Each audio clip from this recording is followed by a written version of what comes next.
It's been 2 strange years back to back. There are nearly 2,000 more kids learning at Denver Public Schools this school year. More than 85,000 kids in all, according to the district. Our enrollment determines our funding from the state. Andrew Huber is the director of enrollment for DPS. He says those numbers determine how much money schools get and how many people they'll hire.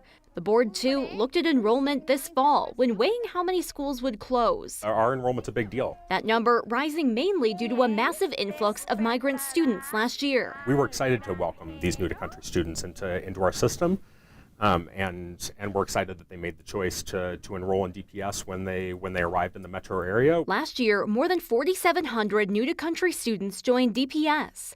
More than 3,900 finished the year out.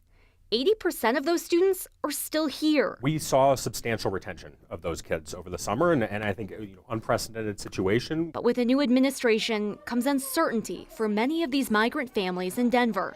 The district unsure how many new-to-country students will stay. We're trying not to respond based on what we think is going to happen. We're trying to respond based on what's actually happening, which is why it's so important for the data to guide the way that we're behaving around this. Right now, Huber says they're not seeing any big changes from kids leaving the district. It's something they'll watch closely through this semester. There's a lot of uncertainty in the system right now. What I can say is that we are tracking both student entries and exits on a weekly basis right now.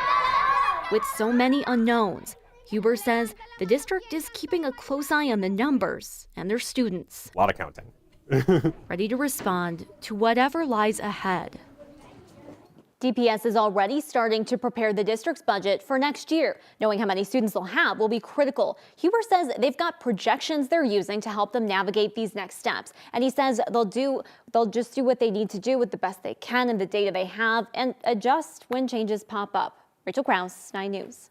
Talk about being nimble. They really have been for the last couple of years now, more so. Absolutely. They say they've learned to think on their feet, and now they've got 8 months to figure out what they need to do for next year. Okay, thanks, Rachel.